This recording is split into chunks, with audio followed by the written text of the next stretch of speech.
Hey, come on in. Come on and make yourself comfortable. Take a knee, get comfortable. I'm excited to have you guys here in my locker room. And today we are going to have so much fun because, as you guys know, everything is about not only sports, but also how we can transition and make these people much better in their lives. Whether you're a player, a parent, or just a coach trying to excel and grow your team.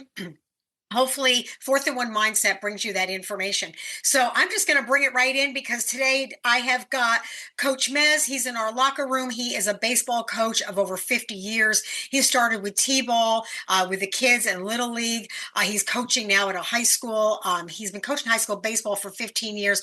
So, Coach Mez, you have been around a lot of kids for a very long time. And while I work with a lot of kids through football, I do know that a lot of them crossed over. Matter of fact, one of our star quarterbacks also played baseball. And I've had a couple of them that were playing football and then transitioned over to baseball. So I know how important it is to have that crossover in sports, but I also know it's more important as a coach to take the information that we have and then help these people to be better individuals. Right. Of So course. So do you find, I mean, with you, with your coaching, I mean, you've been coaching for a very long time, and you said your values kind of match that. So how do you present this? I know how we do it in football, using that as a tool, but using baseball as a tool to help these kids, how do you incorporate Yeah. that? I probably pretty much the same, except for the modality is different. Football, baseball. I know football is more you know, rough and tough and tumble and maybe psych you're really psyched up for that. Baseball is probably more laid back in that regard. But I think the values that we try to teach are pretty much the same. Back in the day when I was younger, I was more um that's the word I'm trying transferable now. And I believe that we can teach these kids to grow up to be good young men through sport, um, emphasizing character, good values, integrity, and all those ideals that we promote in our program. And what's beautiful about where I'm at, the varsity, all the way down to the freshman level, we're all on the same page. We're all of us are Christians, even though we can't be that out forthright in a public school, but we do promote those values as well. I teach my boys, I tell them what's the meaning of uh, integrity, and then obviously they know now doing the right thing when no one's looking, and that's probably that's a good place to start with these kids. That's true. It really is. I mean, these kids, I think, sometimes need guidance. I know a lot of times through the years, and even recently, I'm working with kids that their environment isn't exactly acceptable or good. They look to you as a coach to be that person to mentor them and teach them life Right. skills. Yes. We have kids obviously from every background, and it's a public school, and some of them are don't have good home situations, and we pretty much can figure that out pretty fast. Some of them are maybe foster care type kids. They come to school, don't have a lot of support, or they're in group home, whatever. But with I always tell my kids that if they need to talk, if they want to talk, I'm available, and I encourage them to do that. And they seem very grateful for that. So I've had a couple, a few kids come up and talk to me this year about things. The parents are going through a divorce, or um, one kid on our team's big brother is in a gang, and we're trying to not get him sucked into that. So there's lots of things going on. Plus, some of the times the parents are really hard on the kids. They're trying. That situation where they're trying to live through the kid, and they're very critical of everything that goes wrong on the baseball field when it belong. When they're a kid. So there's a lot of different situations, and so I make myself available to talk to them, and we have a new four-letter word, next. So we just move on, no matter what that situation is. Of course, life sports in life, you got your ups and downs, your failures, your successes, and that's why I love sports, because it is just like life. And we talk to them a lot about their attitudes and how and we told them, hey, what would you do if this was your boss, instead of your coach? You wouldn't have a job. So things like that. And I love it when a kid comes up and apologizes, because we know we've gotten through him. He just, on his own, he'll come up and say, hey, I had a bad attitude yesterday, or I'm sorry, or whatever. And that, I think that's important too. And I always tell them I love them. I tell them, you guys, I always love all my teams. I love all you guys, because I want them to I want the connection with them. I give them. I'm a big hugger. I give them lots of little hugs, and because as a coach, it's all about correction. So all the time you seem like you're on their butt a lot, but I tell them, it's not personal. We're just trying to make you a better player, and so that's where that goes that way. I like every coach. I borrow, steal, beg, all this information that I get, that I pass on to the kids. Comes from mostly other places. We talk a lot about the process when you're playing, especially when you're hitting. The process is really important. You got to have a good mental attitude with it. You got to have a plan when you go up to the plate. You breathe, you step out, maybe you pick up a piece of dirt or grass, breathe properly, and you have this mindset that you are going to be successful. We do a lot of visualization, whether they see their successes in their minds, and either like their parents are watching them, or internally, and we talk about visualizing we call them the 4 Ps: personal, past, peak performances, where they've been successful, and to visualize all that as well. And then we talk about forgiveness, and they're forgiving themselves for when they make a mistake. And that's basically let go, because in 10 more seconds you get another hot ground ball, and that's going to happen. And you got to be focused, because you've been around sports a long time. You've seen it. Kids are carrying that on their shoulders, or still thinking about that mistake, and then they make another mistake because they're not ready. So we talk a lot about that. We talk about we have a little thing we do with circle of focus. Step in, step out, regroup. I teach them about the 5 R's, and that is recognize. The first R is recognize. Recognize that you're losing it mentally, especially when you're on the mound. And then the next part of that is release it, let go. Again, circle of focus. Pick up a piece of grass, deep breathing, relax. We talk about a vocal point, maybe the flagpole or something you can look at to remind you of the work you put in, and that you are prepared. And then the next R is regroup. Kind of get yourself back together. The 4th R is relax. Just breathe again and get it set. And the next dale is just respond. Just do it. I tell the kids there's no good or bad thoughts. There's no right or wrong thoughts. They're just thoughts. Let them go. Doesn't matter. Just respond. Just react. And that seems to help some of them. I have a couple little books that I pass out to the kids, and they pass them around and read them, things as such about the mental game. I'm really big about the mental game.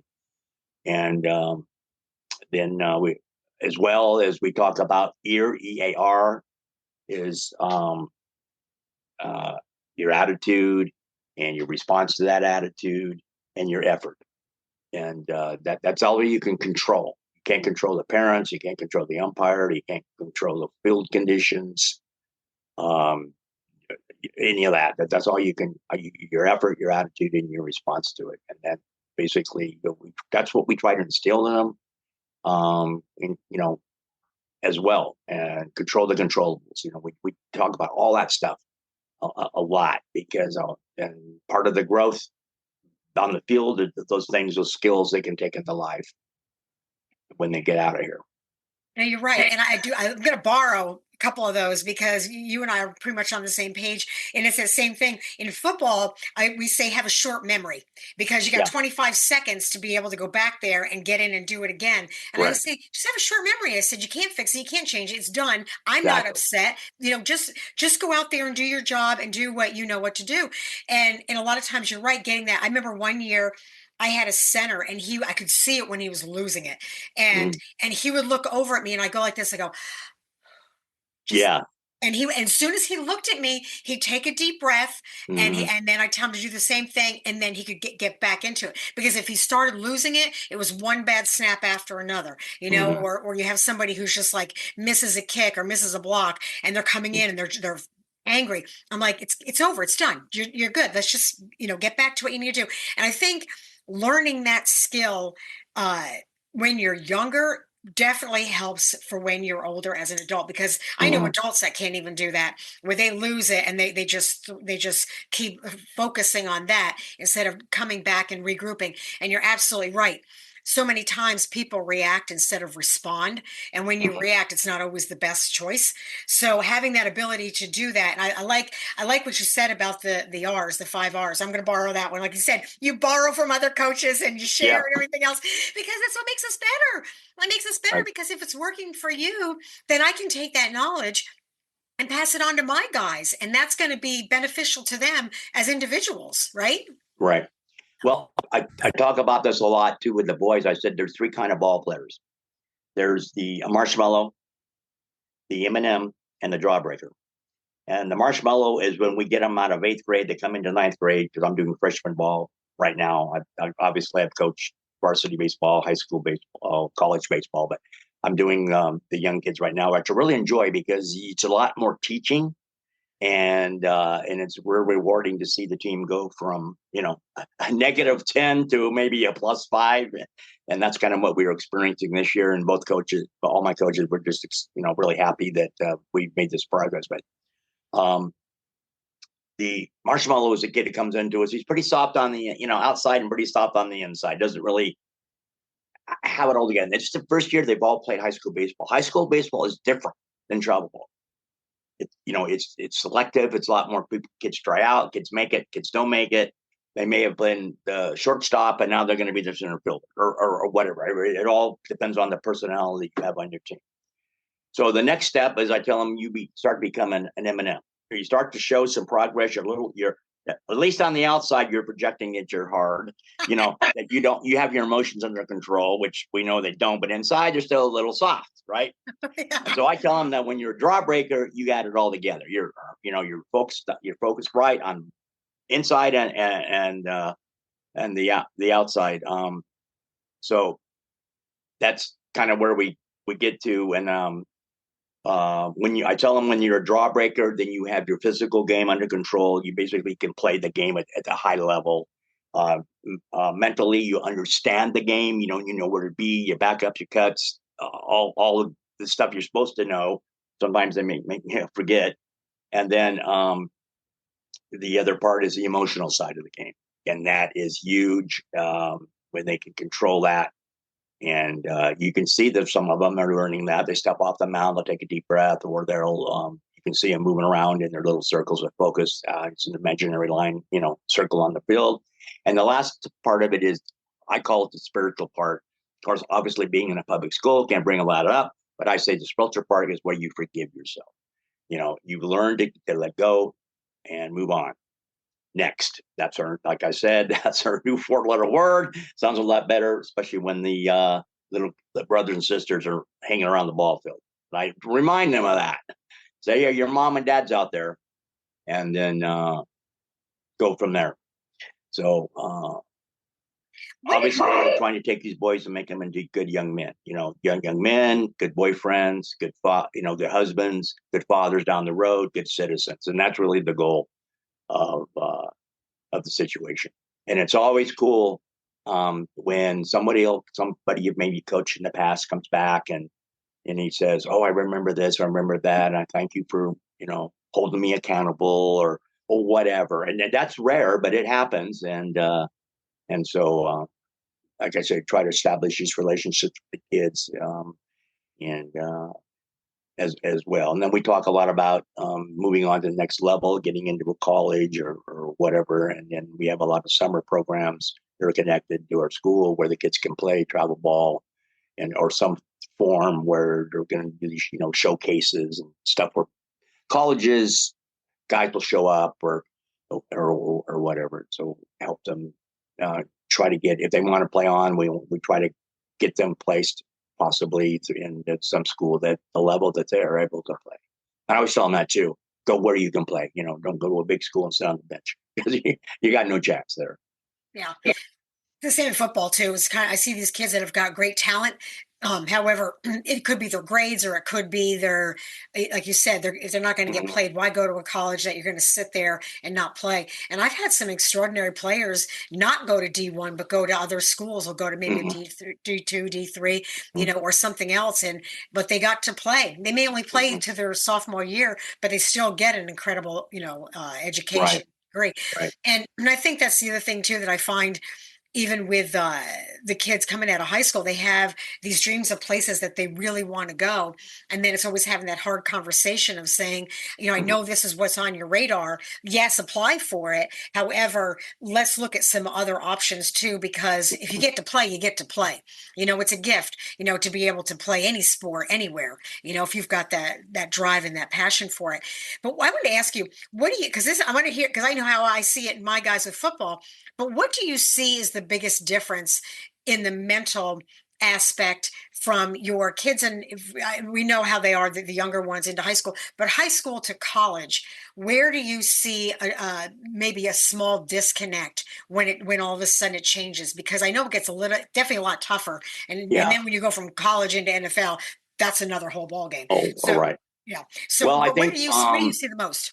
I think because it's college and the coaches are paid to win, that changes the whole, the mindset. So they're probably just going to go with their best 9 to 12 guys on the field. And if you're not in that top group, you're not going to play hardly at all. Probably not. That's one issue. Secondly, the mental part of the game. They're not going to coddle you, love you up. You need to get out there and just compete. And I think a lot of the kids, that's why we do a lot of mental stuff. They just fall apart when they get hollered at hard.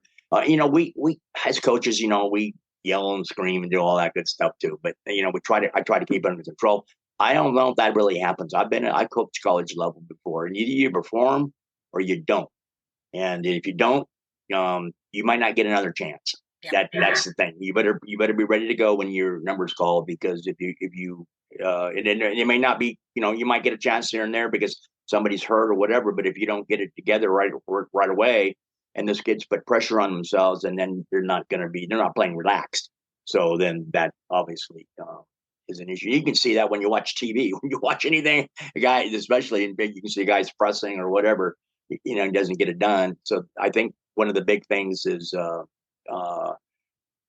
I don't know. There's no second chances really. Maybe you get one, but maybe not. You either perform right away or you don't.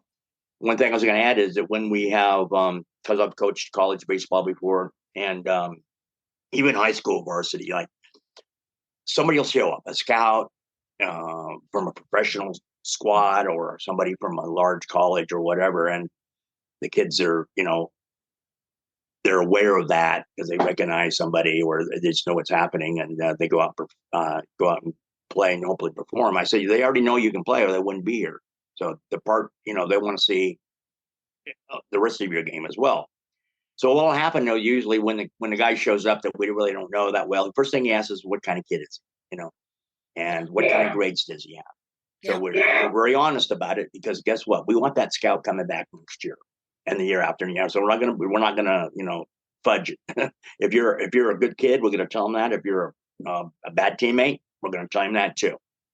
And so he asks about the grades, and because if you have good grades, it means you're a hard worker, and then hard workers are a positive.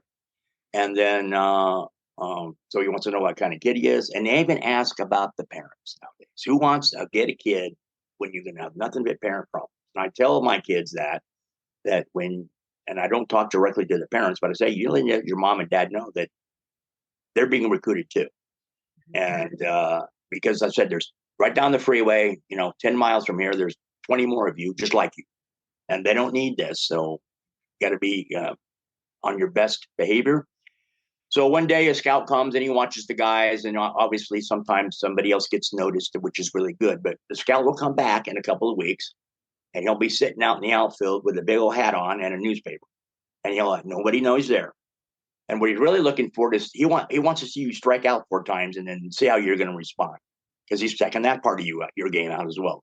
So that it's the whole gamut uh, of things. Attitude, how do you respond to failure? What kind of a student are you? What kind of a teammate are you? And then again, it extends out to the parents. Yeah. And you're right. And it's kind of the same way in football too. It's the same thing. And I think some of the, like you said, some of the most difficult pressures that come in are the ones from uh, going into college, taking the classes, and then they've got this undue pressure on them, and plus they're trying to perform, and they're getting out there, and they've got to learn to be able to but time manage, I guess, is the I best word, time manage, because you've got all this pressure that you need to do this to keep your grades up, and you're going to play. And in some schools, I do know that they do help with that, especially when they're athletes, but it still falls on that kid and that player that they've got to right, step up for that responsibility. right. But really, it comes down to just the way it should be in high school. You are responsible for your grades. It may not be the pressure of like being on your own and living on your own because you're still living, with your parents, or you're living at home, or whatever your situation is, but you still got to step up. And like you said, if you got good grades, they know you're a hard worker. How do you deal with failure, and how do you respond to that? And that, I think, as coaches, is something that we can present and help these kids with. And I wish more coaches would understand that, because standing and yelling and screaming, and I've seen it time and time again, they're not listening anyway. They just shut Mm-hmm. down.